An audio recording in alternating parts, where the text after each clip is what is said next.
Welcome to Mysteries, Myths, and Legends. I'm Taylor. I'm Savannah. Welcome to the show. Happy Wednesday, everybody. Welcome back to us and Yeah. to you, I guess, too. I know, it's been a minute. It feels Yeah. like for me. Yeah, So, it has, definitely. welcome back. So I kind of went on an adventure To say while the we were least. away. Yeah. So I don't know if I said it on here, but I think I definitely said I You was did. going on vacation, but I don't know if I said where. Mm-hmm. I went to Hawaii. So that was Ooh. awesome. Amazing. It was a very long flight. I mean, you honestly went to the furthest point across. I feel like you could have went. Yeah, kind of. Yeah, I don't know I mean, that's pretty far, but maybe Australia's farther. I don't know. Oh, I meant like in the United States. Oh, Alone. well, I should yeah, have definitely obviously. said that. No, you're right. Yeah, the farthest point in the US from where I was. Yeah, Mm-hmm. definitely. And no, it was awesome. I saw my friend get married and we saw like beautiful plants and wildlife. We went on the road to Hana, Mm-hmm. which is like Hana is a little town or city. I don't know if it's a town or city, but either one. But the road there is like covered in like beautiful plants and little trails that you can stop at. And it was like on a cliffside the whole time pretty much. Oh, that's so beautiful. It was, it was beautiful, but it took a long time to drive on because it was like these twisty turvy Yeah. roads that are 10 miles per hour. So, Oh, wow. 10 miles per hour is crazy. I don't even yeah. think my foot is capable of doing less than like 25. No, you would have been able to go slow on this road because there's no way you could go fast. True. They were, yeah, it was like 15 miles per hour the whole way, and it was like 20 to 30 miles. Wow. Oh, wow. So it was a lot. Oh, wow. But That's that was crazy. honestly one of the highlights. So Yeah. That's really cool. awesome. And the water at the beach, super, super clear. Like you can Ooh. see right through to Did the you go floor. swimming? Like, yes, of course. And it's Good. not like North Carolina beaches at all because the water, like you can't see through the water in the North Carolina beaches, but Right, right. I mean, occasionally you can. yeah. But But this was like yeah. clear. Yeah, it's a whole different level over there.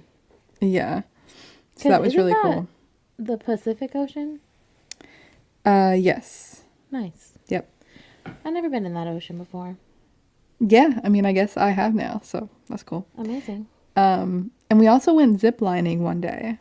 So that Ooh. was really fun. Was that scary? I've never been ziplining either. See, I thought it was going to be scary, but honestly, when you're all strapped up in like a harness, it's not scary. It feels like you're kind of on a slide, you know? Yeah, kind of. So, Just hanging there on a yeah, string. it was fun. I kind of want to do it again. So, Yeah, well, we should. And yeah. actually, I have went ziplining, but like on a course. So like not through a beautiful scenery. Well, this if you know was what on I'm a saying. course. Yours was a course? Yeah, it was a course. Oh. But like it was in Hawaii, so it's a little different. Yeah. It's I a mean, little more pretty. we had a guide, like little tour guide girl. She was telling us all these facts about just Hawaii facts. So that was cool. That's awesome. Yeah. Well, while you were having that grand old time in Hawaii, I was watching over your house and your cat. Yes. Um, Yes, thank you. Of course. And it was very fun. You know, me and little Parm, we're besties now. And aside from Parm, it was also like pretty much still Halloween vibes when you were in Hawaii. You know, you went like basically on Halloween. So just, a few days after that, I decided I was going to do a little seance in Savannah's house. Oh my gosh. Just because, I mean, I was there and, it was still Halloween vibes. So I was like, let's do a ghost. Yeah, I wish I was there for that. Like, I feel like we need to do it again. We're absolutely going to do it again. Okay. Absolutely, we are. And, it was nothing crazy that I got, but I did, in fact, also do a seance in your shed, and that is where the creepy stuff was happening. It was not. It was just very scary out there in that shed. I don't know if it's just because it looks scary. Mm-hmm. I don't know. Is there anything you can tell us? Well, I mean, there were a couple storylines that were making sense that they were telling us. We were using the Estes method where I was with my friend Dina, and one of us would put, we would blindfold ourselves and then put these noise-canceling headphones on and then use this. It's like a radio frequency thing that, scans different radio frequencies, and ghosts can allegedly speak through it, you know, using their energy or whatever. And so all you can do is hear words in your, you hear a bunch of static and then words occasionally. And so, yeah, there was a bunch of men talking, and there was one going on and on about how they were chasing this man down this mountain. It just kept saying over and over in my ears, chasing the man down the mountain, chasing the man down the mountain. And I was my God. Okay, sir. You go chase that man down that mountain. So I don't know about that, but then the last time we did it, it did in fact tell us to go to the shed, and we were a little bit too scared to go to the shed after it said that, because then it was get out. Oh my gosh. Yeah. Well, that was seance. That was a little scary.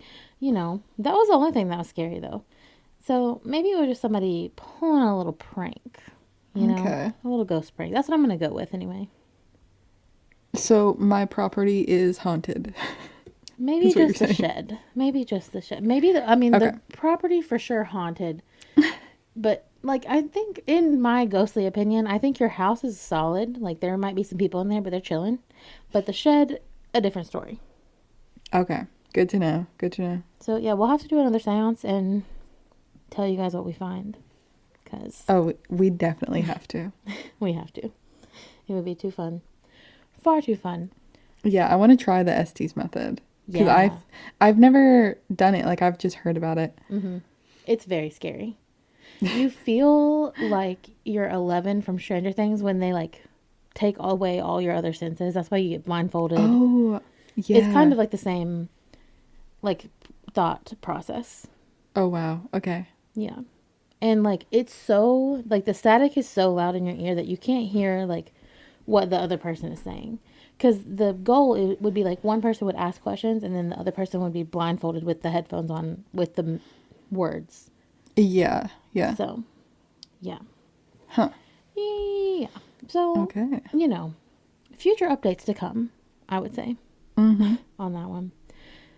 But other than that, go rate and review us on Apple Podcasts and Spotify, please. But do you want to go ahead and get up on into your story, Savannah? Yes, I do. And my story actually was inspired by the trip that I took. So, ooh, I'm excited. So there we go. I think we only had one Hawaiian story before, right? Definitely, I remember the night marchers. Yeah. Yeah. Yes. I can't remember at the top of my head if there were any more, but definitely the night marchers. Yeah. Yeah, that's the only one I can think of too. But and no, I did not see any. So good. I'm glad. So I decided, since I was on the island of Maui, that I was gonna look into Maui, the demi-god. Oh my, I just watched Moana yesterday. Yeah. I'm not even kidding. Yeah. So honestly, okay, the first time, or honestly, after I've seen Moana, I did not know how much of it was true to traditions and stuff and real. And yeah, I didn't realize how much of it kind of was. I love that. I didn't know that Maui was a real demigod. Demigod, yeah. And he was. or is slash was, I don't know. Only he knows for real. Yeah, exactly. I mean, like the island they have in the movie Moana, I'm pretty sure that's just a made up island, but it's like it's Tahiti. Oh, it's They're like, Tahiti. yeah, they're like No, trying that's a to, real island. That's a real yeah, place. Tahiti is a real place, and Oh then yeah, Tefiti is her name. Tafiti is, yeah. So that's where, like I think that's where they got the name from it. But regardless, because they sound so alike. Like I don't know. I don't either. But I feel like it's in a different language because here, listen, you True. hit me on the right day because I watched this movie literally last night. And Okay, well there you go. spoilers, because I'm sorry, y'all need to have already seen this movie, in my Yeah. opinion. When Taka is like nice, I mean Tafiti is nice. Her name is Tafiti, but when she's mean, she's Taka. So I always assumed that was like a language, and like Te, Fiti, like Fiti and Ka mean like probably good and Okay. bad or something like that. But Okay. I I don't have any research to back that up, but that was my thought process. Yeah. But Well, I I didn't can't- really look. I didn't look too much into that, but now I want to. Yeah, same. You know. And yeah, now we're back at it again with the Disney comparisons because my last story I compared it to Coco. So Oh my gosh. Okay, listen. All I know is that Disney uses a lot of mysteries, myths, and legends. TM. they do. In all of their shows and movies, because Coco, Moana, and I just finished Loki season 2, and that had so many different legends in it. So Okay, and I also like on the plane I watched Brother Bear. it's That been a one minute kinda since I've has seen that some. movie.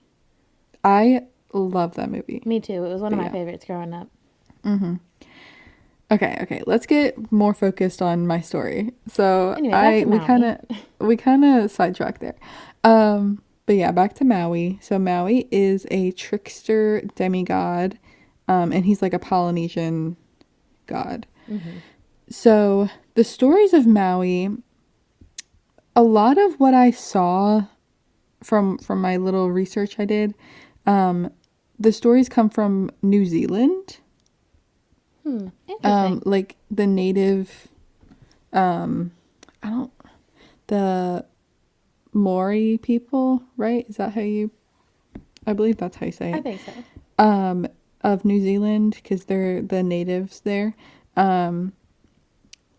They, or the indigenous people, they, yeah, have those legends. But also in Hawaii, because, native Hawaiians and the indigenous New Zealand people, they are descended from the same people basically, that came from the same islands in eastern Polynesia.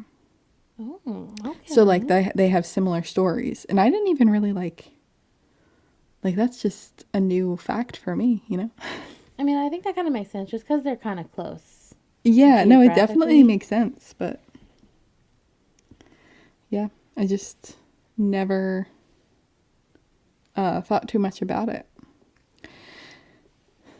But anyways, this oh, now I'm like losing my spot here Tragic. because We got caught off guard talking about Disney, and now that's all I can think about. I know, I think singing that's what Moana it in was. my head. Yeah. So the ancient Hawaiians had a deep connection to nature and used these myths and legends to like explain how things came to be. I guess, and the ancient New Zealanders as well. They like were just to explain, how things are, just like other ancient cultures did, Yeah. So anyways, in the first legend that I'm going to talk about, Maui, he noticed that the days were short because the sun was moving like way too fast through the sky. So he went to his brothers and he told them that he was going to catch the sun and tell it to slow down, basically. And they were like, you can't do that. Like, they told him they didn't believe in him. But Rude. then he went out and got a lasso Mm-hmm. and he did it. Nice. So he caught the sun in a lasso and it Amazing. was like struggling to get free. And Maui said that if you want to be free, then you need to move slower across the sky so that the days are longer and people have more time to do things throughout the day. Mm-hmm. And the sun agreed to make the days longer in the summer and shorter in the winter. Yeah. So Maui, he kept the lasso on the sun just in case he ever needed to go back and threaten the sun again Oh, after that. wow. Wow. So yeah. But yeah, he I guess he's the reason why we have longer days. So Yeah. I was going to say, that's pretty convenient that just happened. We, do we go forward? I don't know. Fall back. We fell back. yes, we did. We went back. I hate it. So, thanks, Maui. Yeah, I know, right? He really just like helped us out in like the summer and then during this time it's like Mm-hmm. not that Mm-hmm. great, but And can I whatever. also just say, from Moana, it's in the song, and it's like, and I lassoed the sun. I know. No, I know. Honestly, like a few of the stories that I'm gonna tell are in that song. Perfect. I'll sing it. Yeah. So, okay. These are, I basically have like a few that are just like a short little legends, but Mm-hmm. yeah. So the next one, um, he like lifted the sky up, basically. Okay. So he noticed that the sky was low, like low to the ground, and that the trees were tangled in it, like leaves would flatten against the sky. It was kind of dark everywhere because Oh. it wasn't high enough so that the sun could shine on everything. And people even had to crawl around because the sky was not tall enough to walk Oh. upright. Oh. Oh. Okay. Yeah, so Maui then he went and visited a like priest healer person and he got a tattoo with a magic symbol on his forearm. Oh. And then he also went to an old woman and drank from a gourd, Mm-hmm. as Disgusting, you but do, okay. you know, to gain strength to lift the sky, right? So that's what I need to do. I need to go I need to drink from a gourd. Yes, but it has to be from an old lady. Oh, okay. Well, that can be done. Yeah. So he tried and tried to lift the sky. He's just like pushing up on it, right? And he finally was able to lift it up. And he Amazing. pushed it up and beyond the mountains, lifted the edges over the ocean, and it still remains in place today. Thanks, Maui. Yeah, I thanks, love not Maui. having to crawl around on all fours. I know, right? And they say that when dark storm clouds gather, they're afraid to stay too long in case Maui comes to push them away forever. Oh, they're So scared of him. Everybody seems to be scared of Maui. yeah, well he means business. So even though he's a trickster, he's really Well, just helping people out. truly. He's the man of the people. Truly. So this next story, Maui's his mom and his brothers, they would like make fun of him basically for being a bad fisherman. Oh, so mean. They were like, "You don't know how to fish. Like you can't catch a fish to save your life." So he decided to go out and prove himself. He traveled to the underworld, as you do, Of course, of course. just casually. And he asked his ancestor for her jawbone so he could use Um, it as a fish hook. okay. Yeah. Honestly, like, I don't know why. Wait, like she's dead? Yeah. Okay, okay, okay. I was like, hey, Savannah, can I use your jawbone real quick for my Yeah. hook? Well, it's his ancestor, so I'm Yeah. guessing. Yeah. Okay. Yeah, no, that does in fact make sense. And he's in the underworld. Yeah. Oh, I forgot he's in the underworld. Wow, his ancestor must be really big. Yeah, I don't listen, I don't know. But he she said yes, so he took her jawbone Mm-hmm. and he used it as a hook. Um and he used his mother's like flock of birds as bait. Okay. So he was really determined to go and catch a fish. Mm-hmm. So he went out to search for some. He paddled around and finally found the perfect spot. So he cast his fishing pole out and the jawbone immediately caught hold of something. So he's Oh. like, oh yes, like I caught a fish already. So he pulled the line tighter and tighter, and it was like a really big struggle because like whatever he's pulling up was really heavy. And actually, in some other stories, some other versions of this story, they say that he was with his brothers, and all three of them are pulling this, and it's still like super heavy for all of them. Oh, snap. So finally, he pulls something up out of the water, but it is not a fish. Mm. It is a whole island. Oh. Well, that's why it was so heavy. Yeah, exactly. So, like I was saying before in the beginning of this whole thing, these stories are like they go with Maui, like from Hawaii, and they also go with like New Zealand.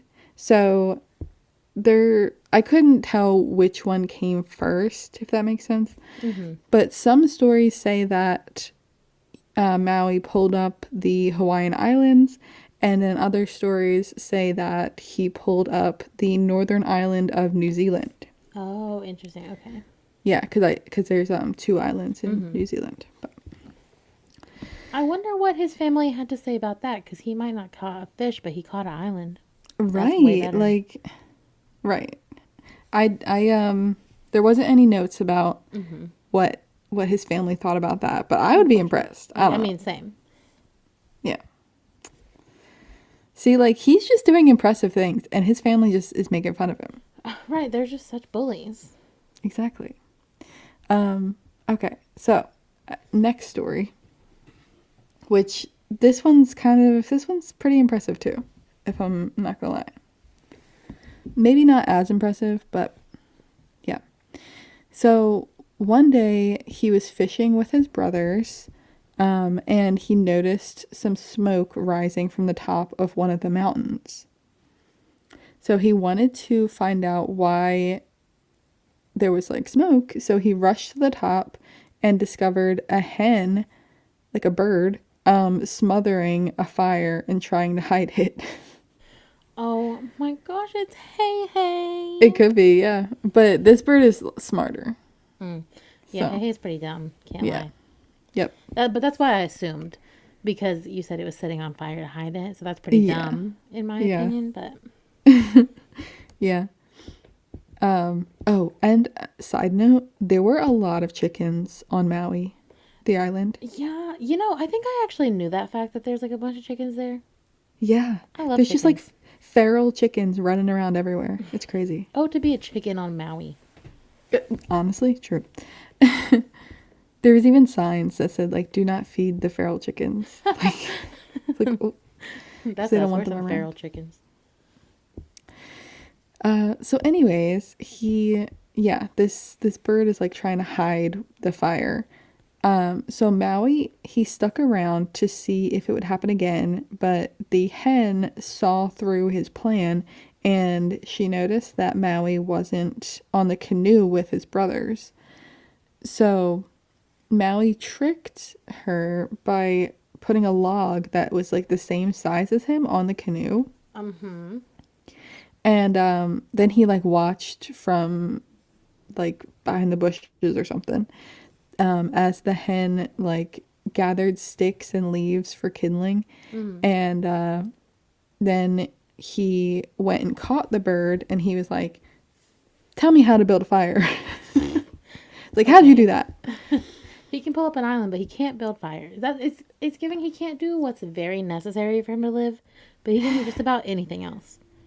Yeah, well, this story actually is from like the creation, like the first fire, like the first creation of fire, like how to Oh, build it. okay. Okay. So I guess Okay. only this No hate. hen, Yeah, no hate to Maui for not knowing how to do a fire. Nobody did. yeah, nobody knew how. So he's like one of the first to know how, but I guess the animals knew how somehow. Mm-hmm. So he yeah, so he caught the hen and demanded like, tell me how to do this. So at first the hen tricked him and was like telling him to do it wrong. Ooh, a But trickster eventually, getting tricked. yeah, tricking the trickster, it's just not working. But then eventually the hen like told him how to start the fire, and he quote unquote discovered fire. Wow. I mean, that is So very impressive. But I I would say it's mean, more impressive for the hen, not for Maui. Sorry. that's what I'm thinking too. But then he punished the hen, Oh, Maui. yeah, by branding the top of her head until the feathers were burned away. Oh my god. So now the babies of this bird, the alai birds, uh, they are bald headed to this Oh, day. oh. And I looked up a picture, and yeah, like when they're little babies, like chicks, Mm-hmm. they have like a little bald spot. Oh, that's adorable. Yeah, but Maui did it. Yeah, that was me and Maui for no reason. Yeah, honestly. Like this bird really helped you out, and you For just real. burnt it. Okay, so I have one last story. And this one is a little bit of drama. So Give me the we tea. love that. Okay. So there was this evil eel named Kunaloa, and he was angry at Maui's mother. And Maui's mother is named Haina, and she did not accept his proposal to like live with him. Mm-hmm. She's like, why would I want to live with you? You know? Right. So Literally. after that, Maui drove him away and was like, get out of here. Just leave my mom alone. But Kunaloa still like longed for her. And he thought that if I can't have her, then no one can. Typical. Literally, typical. So he came back and he appeared at the cave that she lived in and created like a diversion, like a dam, basically, to flood the cave and drown her. Oh my god. Wow. Drown her Savage. in her own home. Very savage. So Maui saw, like, I guess there was a warning cloud above the cave, and him and his brothers went to go save her. They got to the cave, and like Maui cut the dam down and chased him away. And they threw rocks at him. We're like, get out of here. Mm-hmm. And everybody was like, okay, Kunaloa is gone. Like, he's dead. We can just relax now. So Haina, she rejoiced and she laid in fields of sunshine. She's just like chilling out, enjoying herself. But plot twist, of course, he's still alive. I was gonna say, how we was not dead. I know, I know. It's like, why did you think he was dead? Just because they ran him out of town? Out Right. of Just town. because they threw a rock at him, he's not dead. Yeah. So, anyways, he is still alive. So he snuck up on her and chased her around through the forest until she was lifted it up into a tree. So she got into a tree to safety, kind of. Mm-hmm. And she called Maui and was like, come get this guy away from me. So he came and cut the eel into pieces Oh, good. and threw them into the sea. So, Okay. like, okay, This time, I believe it. yeah, he's finally dead. And it is said that each piece became a new creature. Oh. So the head of the eel became a fish, the tail was a conger eel, and the body of the was a monster of the sea. Oh, monster of the sea. So So yes, those are the little Maui stories I have for you today. I really love that so much. I love Yeah. Maui. You can definitely uh listen if I listen back to the song that you were referring to, Yes, it's called some You're of these are Welcome. definitely listed in there. Oh yeah, they are. They do. All like I mean, I think every single one is. Yeah. I know the sun, the sky, the eel, the tattoos obviously. I really Mhm. think all of them are in there in the one Yeah. song. So, Yeah. love that. And I love that it's, they're actual like myths there. I love that. Yeah, they're like real stories. It's amazing. Absolutely amazing. And so, what a fun, happy story you had, I right? know. Oh, I do have one more thing to mention. I don't know if I think I skipped over it, but Maui, the island, is actually named after him. So, Yeah, and I was gonna say, is Lahaina named after Haina? oh my gosh. Wait, I didn't even think of Probably. that. Maybe. Probably. I would say my guess is yes. Wow. So Oh. yeah, probably. But wow. Well, I guess moving on. Um, there's no. I was looking for any way to segue there, and honestly, there just was none because for me, it's my story. We're getting a little dark. Oh no. We're getting a little dark this time. This time, I mean every time. Not really, but for you today, I have the legend of the S.K. Pierce Mansion. Dun, Oh. dun, dun. So, okay, this mansion, it is in Garner, Massachusetts, up there, up north. Um, and so in this city, on 4 West Broadway, sits the iconic Sylvester K. Pierce House, aka S.K. Pierce House. Um, so to even begin, we'll just close your eyes and picture like a really tall, really dark gray, evil looking mansion. And that's precisely what the SK Pierce mansion looks like. I'm imagining it. It's a very creepy, dark vibe. We'll post pictures on Instagram so you can see it. But Mhm. yeah, it's creepy from the outside too. It almost resembles if you've seen that picture of that like black house beside the pink and purple like really vibrant house. Yes. It's giving Yes. the black one. Mm-hmm. So that's the vibes we have. But yeah, let's just jump right on in, shall we?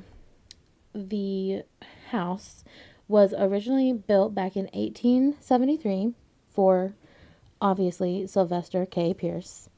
So I'll call him SK or Pierce throughout the rest of the story. But this guy, he was the leading man for all chair manufacturing ever.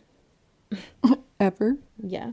Like, he purchased his own factory at the age of 25, which is pretty much unheard of even back then. And it's actually located right across the street from this mansion, his manufacturing plant. Mm-hmm. So, with the factory up and running, he quickly became the town's richest and most successful of all time. And he actually made the town of Garner, Massachusetts, known as Chair City, even today. Wow. So, yeah, he was a big influence, to say the least. Um, and, you know, because of this and the time period, it did in fact take 3 years to build the house, which Oh is a wow. long time. Um, and very, very fun fact there was a bunch of famous people, really random famous people, that came and visited this house because everybody knew who the chairman was. Because, I mean, it's the 1800s, there's no internet. And so people really like to like show off by like buying things for their house and then showing off their house, you know? Like Mm-hmm. furniture and like just houses in general were kind of like the big thing. Like, ooh, I don't have a fancy sports car, but I do have this really nice chair. Yeah. So, It's funny. It's funny that you call him the chairman though. well, he is the chairman. Because it's like chairman is also a word that means something else too. True. He's the chairman of Chair City, though, like, Yeah, yeah. but like, yeah, in a good way. Um, but some of the famous people to visit this mansion include U.S. President Calvin Coolidge and Oh, wow. famous artist Norman Rockwell. As I said, very random, like, group of people. Many more people than that, too. Those are just the two names that I recognized. So, and this mansion during its time was also a pretty well-known meeting place for the Freemason Society. So keep that in mind. And, obviously we as women don't know much about that. Would love to. But apparently that's where the Freemasons of, Garner, Massachusetts, that's where they met up. So it's been very popular throughout all of time, including today. And it's nearly 7,000 square feet. So it's literally huge. And I did say it took 3 years to finish. It has 10 bedrooms, and it was a 100-man job. And so 100 men every single day for 3 years came to build that house. Jesus, that's a lot. Like 100 men, how can 100 men even work on, like, that's how big it is. Yeah. Like, I can't even grasp the concept. And you said 10 bedrooms? Yeah, 10 bedrooms. Who lived in there? S.K. Pierce and his family. And Just he was him? rich. Or how big of a family did he have? Well, so let's get into that. So, S.K. Pierce, he had a wife named Susan, and they had one son together. Okay. Yeah, and they were so excited to move into this house. So this is like original, like right when the house was built, they had one son. There will be more in the future. Okay. But he was already alive. So they were very excited to move into this house. And I mean, can you imagine like being like a regular schmegular person and then all of a sudden you're like a millionaire and you're moving into your brand new mansion that you just got built for you? Yeah, that is crazy. I mean, that's my whole entire goal in life. So, Susan, she was very excited. But unfortunately, only 3 weeks after moving in, Susan mysteriously got a bacterial illness that ended up killing her. Oh Just no. randomly, I know. So she did not get to enjoy the house, which is sad. And so about a year after Susan's death, S.K. Pierce got married to a different woman named Ellen. And Ellen was 30 years younger than S.K. Pierce. What? 30 years younger. So he was 30 when she was a baby. Okay. Yeah. But Ellen, power to you, girlfriend, because I see the vision. I do see the vision. Okay, and side note, like, these people back in you said the 1800s, It was the late 1800s, but yeah. Remarried that, like, so quickly. So quickly. Like, it was a year. Like, God, I mean, a year isn't horrible, but, like, it's not great. Yeah. Like, sorry, you needed to go see a therapist. Yeah, but Ellen. he probably needed a wife, so he, because he's not going to take care of the house and stuff. Exactly. He's a man. And right. And there is another reason why. He wanted more kids. Well, yeah. Yeah, and so Ellen, she was young, had to be. And so they had 2 kids together. So that totals 3 kids. Wow. So 5 of them in a 10-bedroom house. They each have 2 bedrooms. Yeah, they each have 2 bedrooms. And more than likely, Ellen and SK share a bedroom. So, well, yeah. They just have bedrooms galore for fun. So moving forward into the future, in 1888, S.K. Pierce died, leaving everything to Ellen, her goal. I actually don't know that. That was just me. That was me talking. Yeah, honestly, but I see the vision. Like, that would have been my goal. Exactly. Like, Ellen, I agree with you. But really sadly enough, she actually didn't even live but a couple years after S.K. Pierce died. She passed away. Yeah, and I couldn't find how, but she was young, so it had to be something. But also, but the times, people didn't live long anyway. Yeah. But anyway, when Ellen died, this led to a whole disaster with the 3 sons and like who was going to take ownership of the business and the mansion. Mm-hmm. Um, Unfortunately, even worse than all this death is the Great Depression. Um, the Great Depression broke the business. It folded. Chairman was no longer, you know, Church City wasn't nearly as big as it was Mm-hmm. during the Great Depression, and Yeah. the youngest son, Edward, took the mansion. So Okay. at the time, during the Great Depression, things got really bad, even for this extremely wealthy family. Like, these people are millionaires, and they went down just as easy as everybody else. So that just shows you how bad the times were.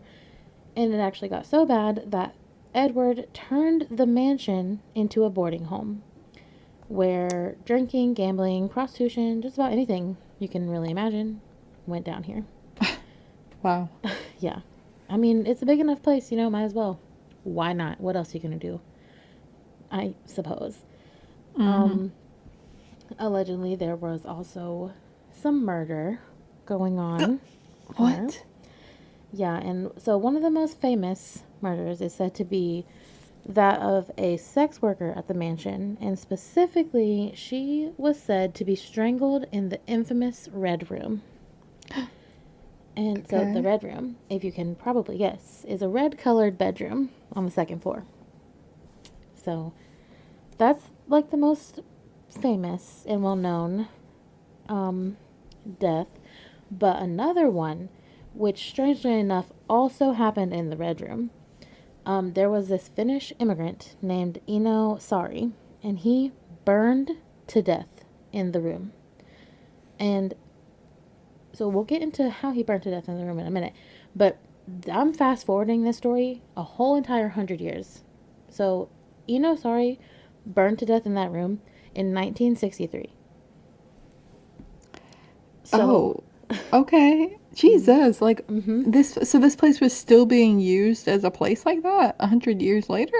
Well, I think at that point it was like a bed and breakfast. Like, it's been many things over the years. Okay. But yeah, no, it wasn't like that. But he still caught on fire and burned to death in that room. But here's the crazy part. And it's not that he caught on fire, it's that nobody knows what started the fire that killed him. And the determination of the police and the fire chiefs and stuff like that was that it had to be spontaneous combustion. Oh wow. So if They really you, think that he just caught on fire just yeah, randomly. yeah, they do. They really do. So if you don't know what spontaneous combustion is, basically doctors and scientists can't really explain it, but it's where some people just catch on fire from the inside of their body and internally combust. And some people think this has to do with like having alcohol in your system and then doing something, and like that could be like the cause of the fire, but that people don't actually know. And people also don't really know if it's even true that people can spontaneously combust. I don't know. It's so weird. Yeah, see, whenever I hear about that, it just seems far-fetched, but I don't know, like I guess it could happen. Well, in this case, there was literally no other fire damage in the entire room. Like, nothing else Oh. was on fire, just him, only him. Oh, And he had burned, and that was it. So that's weird. it was really weird. So that's just a whole side mystery to this story. Like, who even knows what's going on there? But there is also a story that goes around about a young boy who drowned in the basement. And there's not much information other than that, but I saw it on every place I looked. There was a little boy who drowned in the basement. So, not good. But given all of this death and activity, throughout the years of this house, many guests have noted lots of paranormal activity going on, as I'm sure you probably guessed. Yes. Of course, we got the typical, the voices, chanting, which I don't love that. Full body apparitions, moving furniture, slamming doors, footsteps, all the typical things. But then we also have some of the not so typical things, like making screens fly off windows, like really big temperature drops in rooms, like 20 degrees in 1 second. Really foul odors randomly, like in a room, caused from absolutely nothing.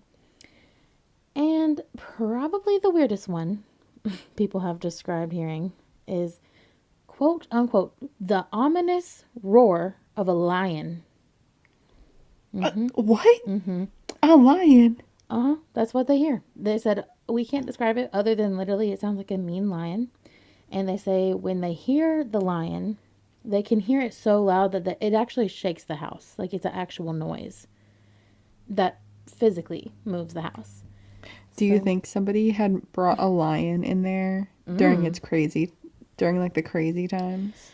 Well, that is a question. You know, I don't, maybe. Possibly. But also, okay, actually, that might not be as like, you know, that probably didn't happen because, you know, during the Great Depression, how are they going to get a lion to North America?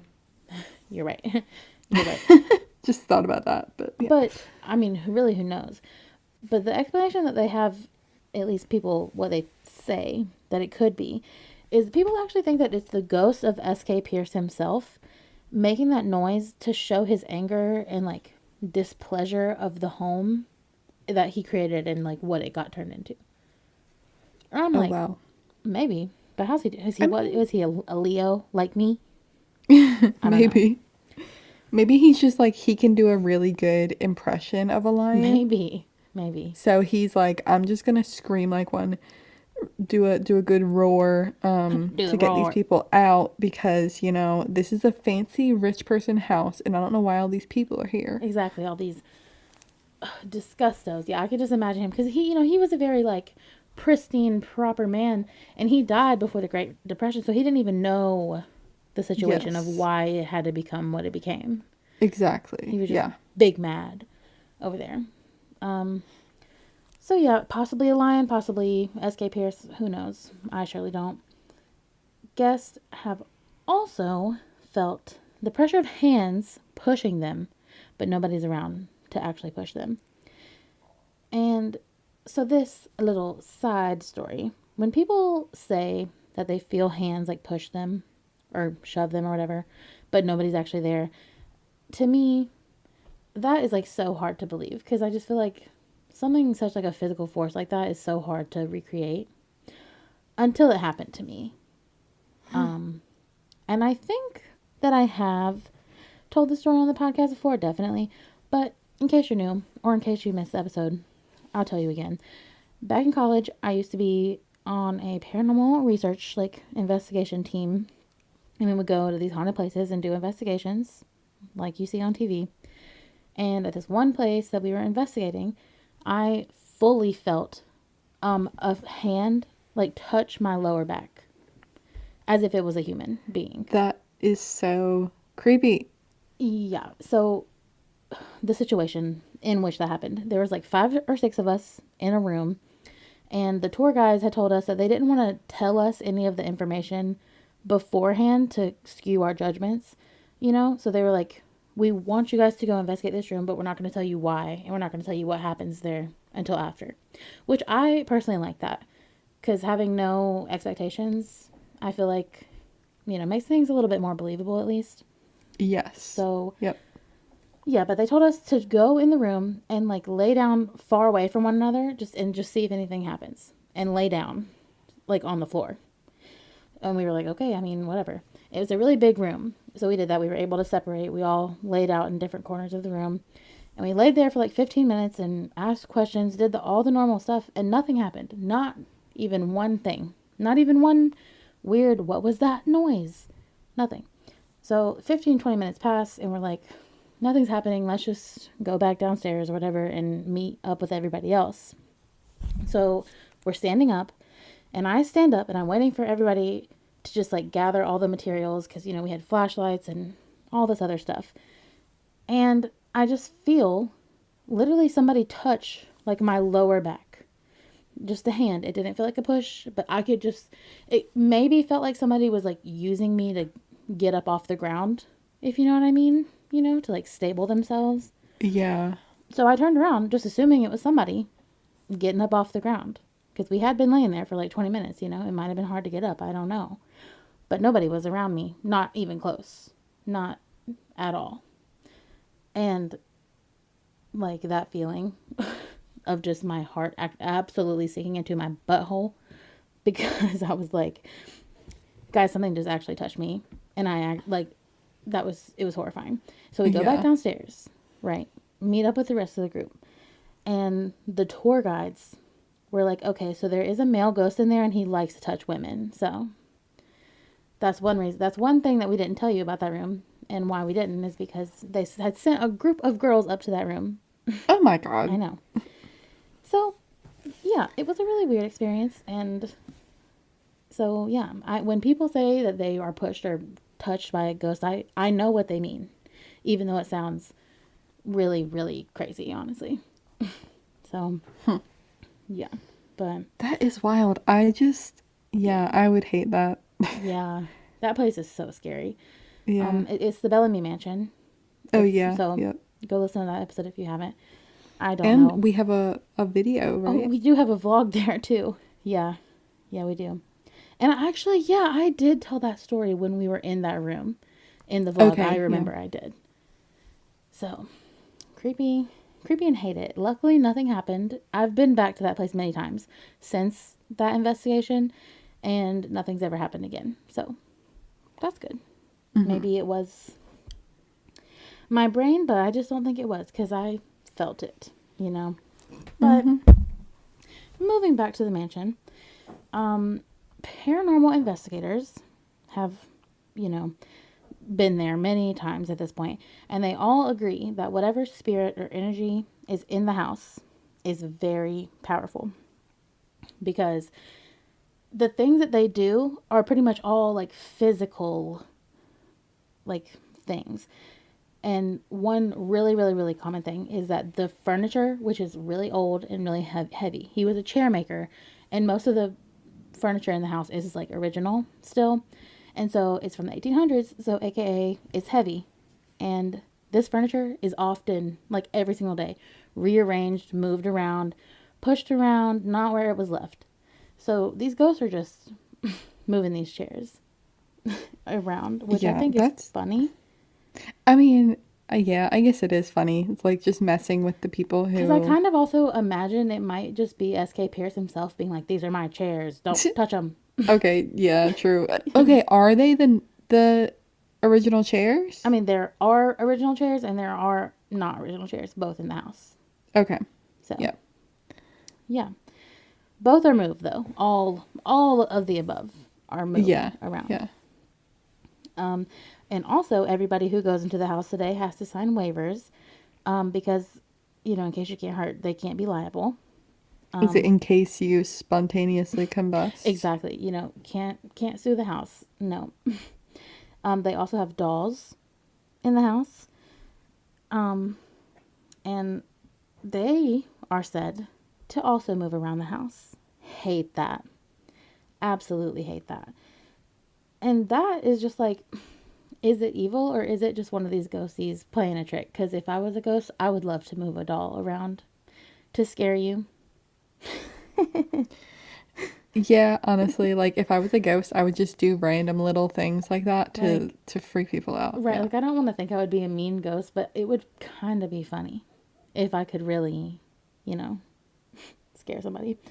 But anyway, something else weird is that they have found old artifacts in the house, and all of these artifacts have been found with the Masonic symbols on them. And so I couldn't find much information on like what these artifacts are. And that is weird. There's just a lot of secrecy surrounding Freemasons. And so this house has a lot of stuff to do with that, and there's just not a lot of further information other than there's some things going on there with having to do with the Freemasons. So that's weird. This one you'll love. There's a ghost cat. Meow. Oh my gosh. Yep, people hear meowing, but there's no living cats that live in the house. But people hear meowing and they can feel a cat rub up against you. Oh, Little ghosty no, cat. that's cute. I know. I know. And so some of the common ghosts that are seen is literally every S.K. Pierce family member. Wow. You know, Susan, very common. She's probably the most common ghost, which good for Susan because she only lived in the house for 3 weeks, but at least she's enjoying it in the afterlife, you know? Mm-hmm. I mean, at least she gets it now, I guess. But people also see all three of the sons. People see S.K. Pierce all the time. And Ellen, everybody. Even if they didn't die in the house, they say that you can still see them. So, crazy. Over the years, many different people have owned it. Every single one of the owners have talked about their odd experiences that they've had here. And today, they do tours. It's like a preserved mansion or whatever you want to call it, like historical, you know, kind of like Kerner's Folly and Kerner's Yeah. And during Halloween season, they open up a haunted attraction in the entire basement of the house. Oh, wow. Unfortunately, we just missed that one. So maybe next year. But apparently that haunted attraction in the basement is really, really, really scary. And the waiver that you have to sign is like 10 times the one on a regular tour. Because apparently people have gotten hurt.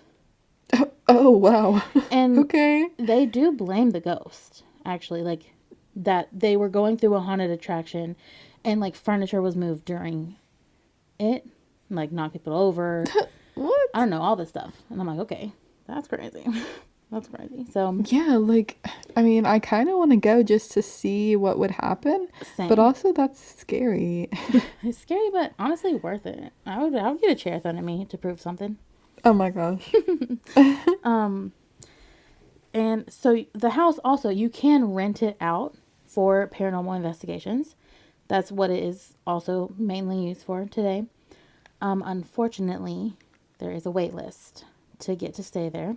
And currently, as of right now, it has about 3,000 people above us. Oh, wow. So 3,000. we need to get on the list because, honey, they are booked and busy. Booked and Like, busy. how long would that take? Like, years. Probably like 2 or 3. Jesus. Yeah. I mean, So some people, let's get you on it gotta now. think some people on that list are not gonna follow through, For right? sure, like, for sure. So that's what I'm saying. Like, it could be like 1 year. So I'm going to Yeah. get us on the list. And, you know, if we have to decline the offer when the time comes, then we decline it. But we might as well get on the list, you know? Yeah. That's what all those people think, too. That's true. That's very true. We just, like, slide them, like, a $5 bill on the counter. We're like, let us in. Yes. They're like, yeah. this is not enough. We slide them we make them our own chair. And we're like, this is for S.K. Pierce. Yeah. But, yeah, that is the legend of the S.K. Pierce mansion. Wow. The story of the chairman. The I love chairman that. and the chair city. I know, it's crazy. And it's so funny also that I decided to do a story about Chair City when we were about to go to the furniture capital of the entire world the other day. I was thinking about that when you said that he made chairs and Me it was too. like the chair city. And I was like, we live right by the most, like, The new Chair City, basically. yeah, Like, well, it's what's it, like, furniture. in furniture general. capital of the world or whatever. Yeah, but if you think about it, like, if S.K. Pierce was alive, he would be here. He probably would. Like, he would be there. Selling his chairs. Crazy. Absolutely crazy. Yeah. But, yeah. Go check out our Instagram to see pictures from this week. Yes. Rate and review us on Apple Podcasts and Spotify, please. And also go to our YouTube and leave us a little comment. I want to know what are some stories that you guys want to hear. Let us know. You know? But other than that, I don't really have anything else this week. What about you, Savannah? Nope. Okay, well, then I suppose we will see you guys next week. Cue the music.